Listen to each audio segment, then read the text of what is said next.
샬롬. 계속 우리가 이어서 마지막 때 말씀들을 나눠보고 있습니다. 예전에 마지막 때 했던데 지금 우리가 현재 마지막 때를 살고 있으며 그 단계별로 들어가고 있는 상태에서 우리가 어떤 걸 준비해야 되는지 귀한 말씀을 나눠보도록 하겠습니다.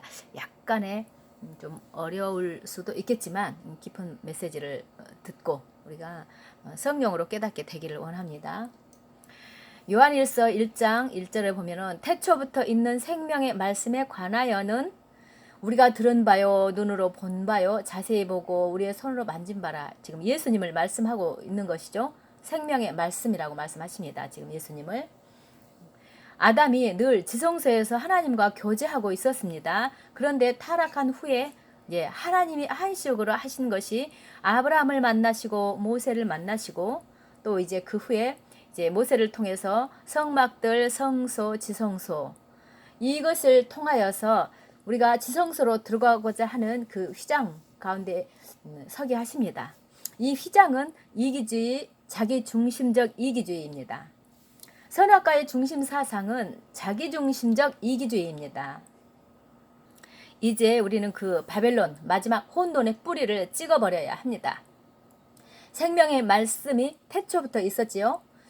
하나님께서 성막들, 성소를 통해서 지성소의 말씀을 숨겨 놓으셨는데 많은 사람들이 접근을 하는데 이기적인 동기로나 또 자기의 은혜 받고 싶은 이런 자기중심적인 이런 것들도 있는데 이런 것들로 있는데 또 이 모든 것들은 선악과를 먹는 것과 같은 그런 것들이 될 수가 있습니다. 뭐냐면 내가 옳고 또 오늘 또 잘못했고 틀리고 뭐 이런 상태에서 자꾸 또 회개하고 여기에 머물러 있다는 것입니다.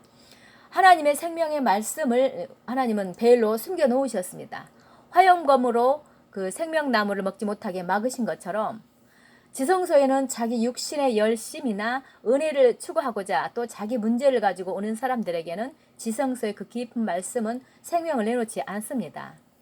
2000년 교회 역사 동안 초대교회 이후에 전부 자기 문제, 이기적인 것, 태양신의 그 영향력에 의해서 세계 교회는 그 말씀에서 생명을 뽑아내지 못했습니다. 이제부터는 마지막 때가 이제 가까이 올 때에 우리는 이제 달라져야 되겠습니다. 이기적인 말씀을 먹지 말고 성경은 모두 하나님에 대한 이야기라고 하십니다. 나에 대한 일이 이루어져야 하리라 하시는 것이죠. 예수님이 오실 때 우리가 무엇을 어떻게 해야 하는지에 대해서 우리는 관심이 없고 자기 고통과 자기 가정의 문제, 아픔의 해결, 어떻게 해결해야 할까 이런 생각만 하고 성경을 보기 때문에 마음이 흐려져서 한 마음으로는 재물을, 한 마음으로는 하나님을 섬기니까 생명의 말씀을 내놓지 못하십니다. 이제 하나님께서 세계 교회 가운데 지성소 휘장을 찢으시고 보여주시기를 원하십니다. 생명나무, 그 태초의 생명의 말씀이라고 하셨죠. 이것을 지금 우리가 생명의 말씀을 먹으면 영생을 하게 됩니다. 의의 나무가 되고 그리하면 심판 때에 천국이 내려올 때에 우리는 영향을 받지 않습니다. 생명의 말씀은 천지를 창조하셨는데 가라사대 빛이 있으라 할 때에 온 피조 세계를 창조의 말씀으로 창조하셨죠. 베드로후서 3장에 보면 말세에 기록하는 자들이 마지막이 어디 있느냐, 세상에 창조될 때부터 그대로 있다고 하는데 기록한다는 뜻은 마지막 때에 말세의 메시지를 가볍게 취급하고 함부로 대한다는 뜻입니다. 성경의 핵심은 초림과 재림인데 초림은 이루어졌기 때문에 이제 모든 말씀은 재림에 포커스를 맞춰야 합니다. 그런데 재림에 대해서 그 말세에 대해서 기록하는 자들이 와서 조상이 잔 이후로 재림을 바라봤던 그 믿음의 선진들이 잔 이후로 세상이 그냥 있다고 하는 거짓 선지자들에 대한 교훈이 있습니다. 그래서 베드로후서 3장 7절을 보면은 그 동일한 말씀으로 창조하셨던 하나님이 세상을 심판하시겠다고 하십니다. 우리 안에 체질이 있지요. 우리 지어진 체질이 있는데 그 창조의 엘리먼트, 그 요소, 성분, 근본 조건 이런 것으로 지어져 있는데 마지막에는 주님께서 생명의 말씀의 그 심판으로 생명의 말씀을 심판의 모드로 바꾸시면 체질이 풀어져 버린답니다. 나무가 나무되게 바다 또 이렇게 사람을 구성하고 있는 이런 그 요소들이 전자와 중성자와 원자로 구성되어 있는 이 핵을 말하는 것인데, 이 말씀으로 가라사대 창조하셨는데 하나님의 말씀의 권능으로 지금 붙들고 계시는데, 때가 되면 우주가 새하늘과 새 땅이 됩니다. 재림을 향하여 경건하지 않은 자들을 심판과 멸망할 때까지 세상을 지금 보존하고 계시는데, 지금 세상이 돌아가는 이유는 아무도 멸망하지 않고 온전하게 사람들이 회복될 때까지 있게 하신 것입니다. 반드시 주님은 재림하시고 반드시 생명의 말씀이 심판의 말씀으로 바뀐다는 것입니다. 때가 되면 갑자기 우주를 만드신 하나님이 갑자기 천지창조가 새하늘과 새 땅이 될 것입니다. 하나님은 우주를 만드시고 정확한 목적과 계획과 알파와 오메가가 있으십니다. 우리 인생도 태어날 때 정확한 목적과 뜻이 있죠. 예수님도 오셔서 정확한 목적과 뜻을 이루고 가셨습니다. 하나님이 정확하게 하나님의 계획에 맞추어서 진행하고 계시는 역사를 만드시는 분이신데요. 우리도 그 역사에 지금 참여하고 있습니다. 지금 하나님이 이방인의 충만한 수가 차기까지 이제 결국은 이스라엘 유대인의 입맞은 자 14만 4천과 이방인의 충만한 수가 차면 지금 심판의 날까지 아무도 멸망치 않고 모두 회개에 이르기를 원한다 하시는 말씀은 아무도가 모든 70억 인구를 말하는 것은 아닙니다. 창세전에 그리스도 안에서 예정된 하나님의 그 이스라엘 유대인의 입맞은 자 14만 4천과 이방인의 충만한 수가 회복될 때까지 지금 심판을 유지하고 계십니다. 시대의 표적 유대인이 지금 돌아오고 있습니다.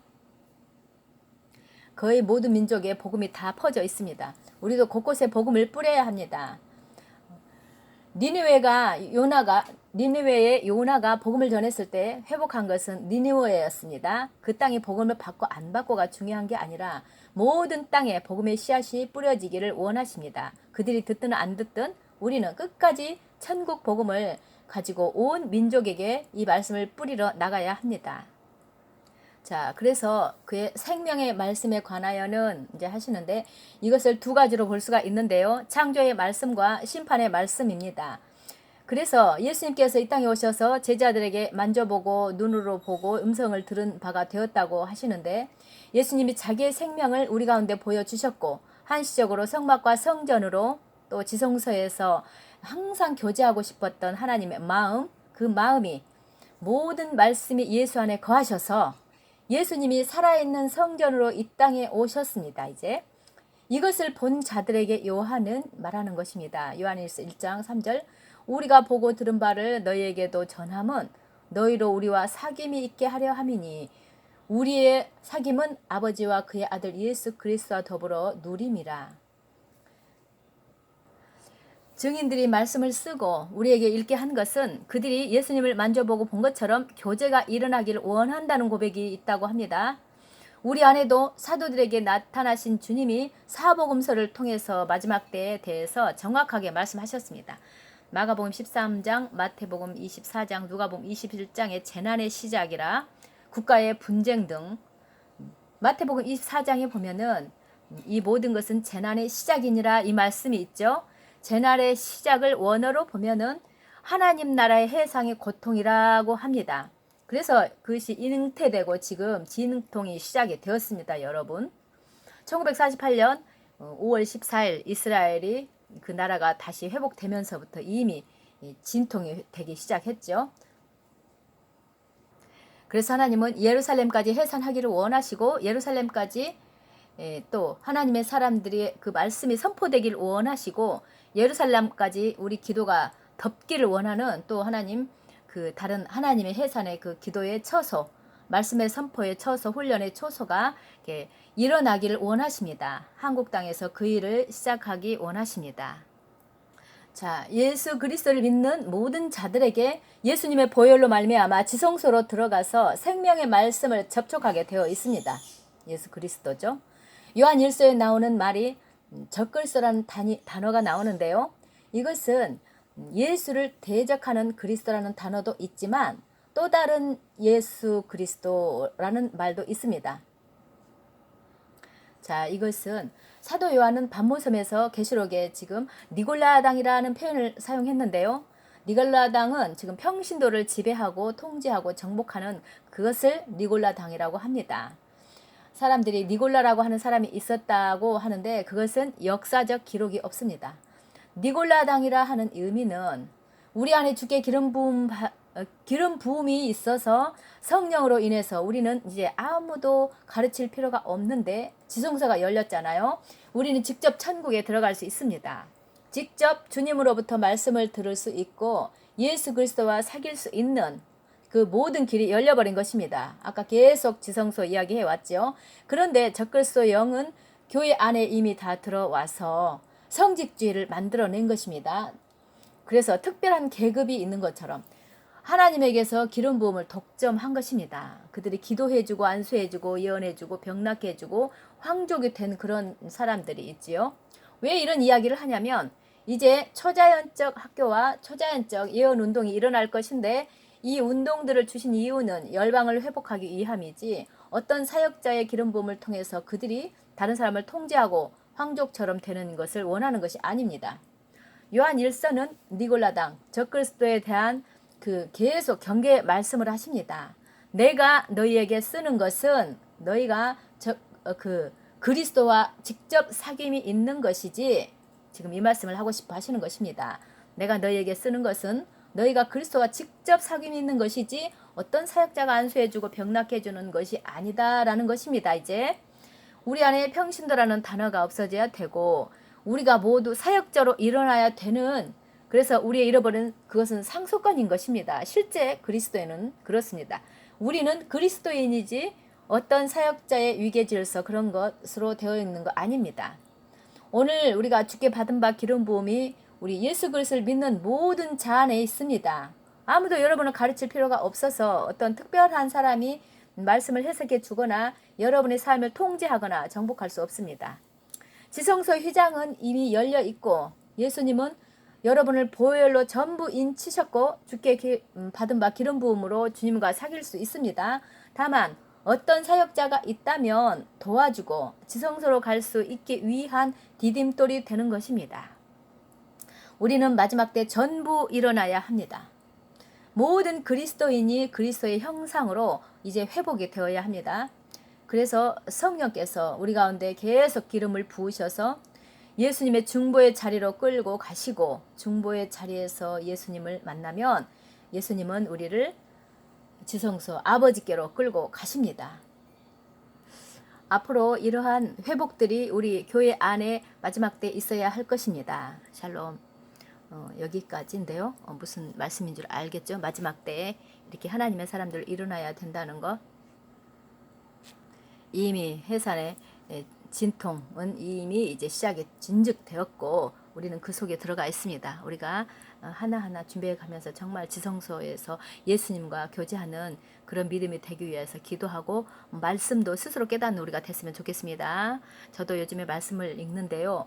하나님께서 깊이 이렇게 꼼꼼하게 볼 때에 열어주시는 것은 정말 놀랍습니다. 이제 우리도 모두 그렇게 할 수 있을 것입니다. 다 같이 준비되기 원합니다. 샬롬.